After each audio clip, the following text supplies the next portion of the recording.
Bonjour à tous. Aujourd'hui, présentation de films que je me suis procuré récemment du réalisateur Brian De Palma. Donc, je commence par vous présenter ce que j'ai dans ma collection. J'ai le Mission Impossible, premier du nom, réalisé par ce réalisateur, avec Tom Cruise, Emmanuel Béard. Très bon thriller, qui a fait commencer ce reboot de Mission Impossible avec Tom Cruise qui nous fait à chaque fois des cascades incroyables. Et qu'on doit retrouver à la cérémonie des fermetures des Jeux Olympiques français de 2024. On va voir ce que ça donne. Très bon film, que j'ai d'ailleurs acheté dans cette édition 6 films en 4K sur Amazon avec juste les Blu-ray 4K. C'est pour ça que je garde la version DVD pour avoir les bonus. Puisque sur les versions 4K ici, il n'y a quasiment pas de bonus. Par contre, le son et le remaster de l'image est vraiment top. Donc voilà, Brian De Palma, qu'est-ce qu'il a fait d'autre? Il a fait ceci que je me suis procuré récemment, Scarface. Alors c'est un film que j'ai jamais vu, ça va vous paraître incroyable. Et donc, j'ai eu ça, l'édition limitée Steelbook 40e anniversaire, avec un joli noir et blanc et avec certaines parties refaites en rouge, comme son col, son célèbre col ouvert et Scarface. Voilà, donc ça a l'air d'être un film sanglant, Et il a un sacré caractère d'après ce que je sais de ce personnage. Et là, il se balade avec son arme. Je me demande vraiment ce que va donner le film. Et il faut que je vois. Donc, jolie réédition Steelbook. Celui-là, il est souvent édité en 4K. Il réédite souvent. C'est un chef-d'œuvre, il paraît. Il faut que je m'en fasse. Maintenant, ma propre idée. Sur la tranche, on voit qu'il n'y a que Scarface. Et au verso, les spécificités, qu'est-ce qu'ils nous disent? Il y a des bonus, entretien avec le réalisateur, les acteurs, Michel Pfeiffer qui jouait dedans. Et le monde de Tony Montana, les scènes coupées, Scarface, la version télé, donc il y aurait le montage télé dedans.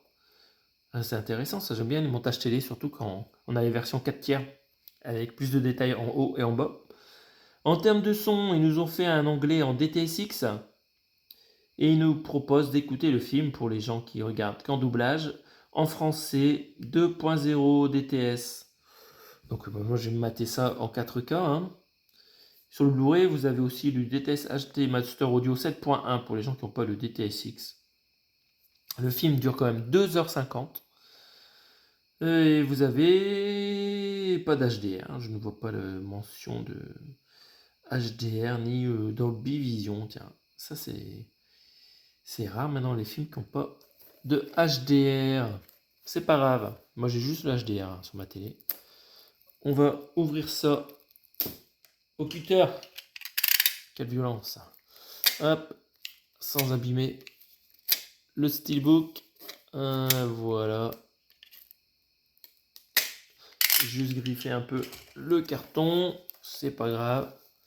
On déshabille Tony Montana. Allez, laisse-toi faire. Voilà. Il est déshabillé. Et on va décoller ce morceau de papier là, avant que ça fasse des traces. J'aurais dû le faire avant. Vous avez deux pastilles là, collantes à enlever. Ah putain. Alors j'aime pas déchirer ces papiers parce qu'ils sont bien intéressants à garder pour avoir les specs techniques. Oh purée. Dégage. Ne griffe pas mon steelbook, enfoiré. Ah là là, c'est vraiment la galère ça. Mais pourquoi il le colle comme ça? Je pense que les gens vont voler le papier là. Voilà, et de 1, ça va, le steelbook est propre. Et de 2, oh, c'est bon. Voici Tony Montana en entier. Je sais plus où ça se passe là. Il faut que je voie le film. On voit du palmier à gogo. Et au verso, surprise, ça ressemble à des bouts d'os. Et voilà, c'est Tony Montana, un T et un M. D'accord. C'est marrant ça ressemble à des bouts d'os. Alors vous avez des acteurs que je ne connais pas en bas. Michel Pfeiffer ici, que j'ai du mal à reconnaître, elle était jeune. Et à gauche, tout en haut, une belle demoiselle un peu plus âgée avec une belle touffe sur la tête. Et du palmier à gogo et de la voiture. On dirait que ça se passe à Miami, mais ça doit pas être Miami. Je ne sais pas. Est-ce que j'ai lu le pitch? On va lire le pitch. Alors, petit résumé du film. C'est parti, attention. On va mettre le steelbook. Oh, c'est chiant ces pastilles. Alors, qu'est-ce que ça raconte ce film?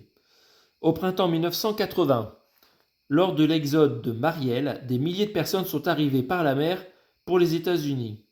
Tous sont venus à la recherche du rêve américain. L'un d'entre eux l'a trouvé sous le soleil de Miami. Ah, c'était bien ça. J'ai gagné.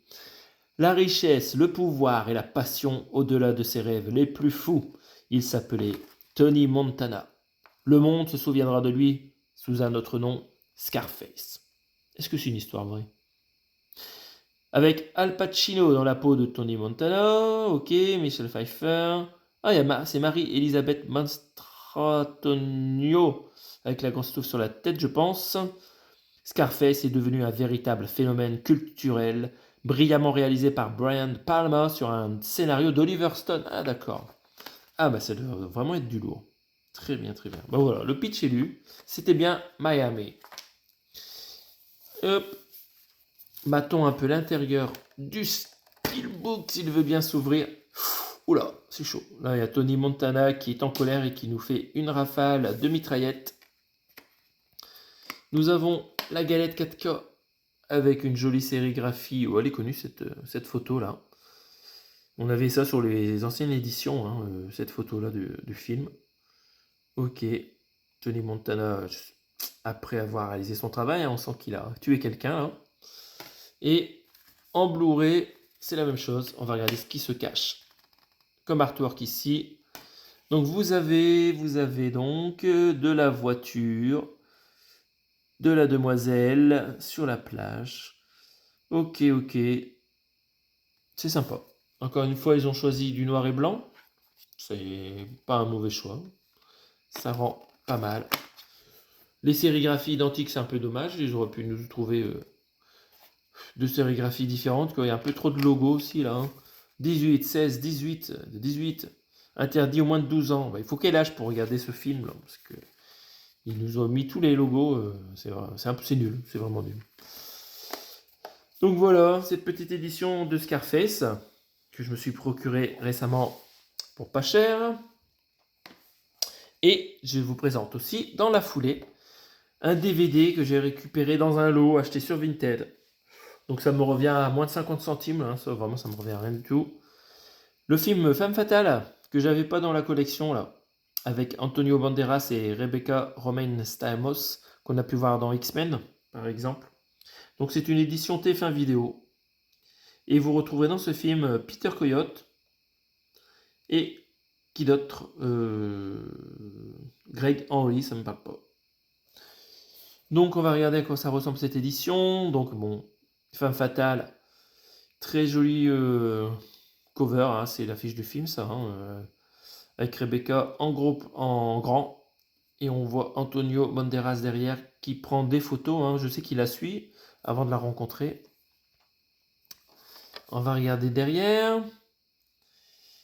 Donc on va lire le résumé du film d'abord. Laure H est une séductrice, une manipulatrice aussi, belle que dangereuse. D'accord. Une femme fatale. 7 ans après un audacieux vol de bijoux, elle retourne en France sous une nouvelle identité. Un paparazzi, Nicolas Bardo, le prend en photo et la met en danger. Une curiosité qui pourrait lui être fatale. Donc voilà, c'est un thriller sexy, encore une fois, de Brian De Palma, hein, qui a réalisé aussi Les Incorruptibles. Hein. Je ne sais pas si je l'ai dans la collection, ça je l'ai peut-être oublié. Que dire de plus? Bon, on voit les photos du film là. Hein. On voit qu'il y a du thriller et du sexy. On va regarder les spécificités techniques. Ils nous ont mis le français ainsi que l'anglais en DTS, hein, meilleur que le 5.1 Dolby Digital. Et les sous-titres français pour un film qui dure 1h50. J'ai checké le disque DVD, l'image est plutôt belle pour du DVD. Ça se regarde. Je ne sais pas si l'on ressorti en Blu-ray. Mais en tout cas, ils l'ont pas fait en 4K, hein. Ça c'est, je pense, ça n'existe pas en 4K. On va regarder la sérigraphie du film, qui reprend la photo du recto, là, qui est pas mal. Donc on voit, c'est un objectif d'appareil photo. Et nous avons Rebecca Romijn, ici en photo. Donc voilà, il ne me reste plus qu'à regarder ces films du célèbre Brian De Palma. Je connais surtout le Mission Impossible numéro 1, sinon ces autres films, je les ai quasiment pas vus. Voilà, ça sera tout pour aujourd'hui en termes de présentation. N'hésitez pas à me dire si vous aimez ce réalisateur et on se retrouve bientôt pour de prochaines présentations vidéo. Salut à tous!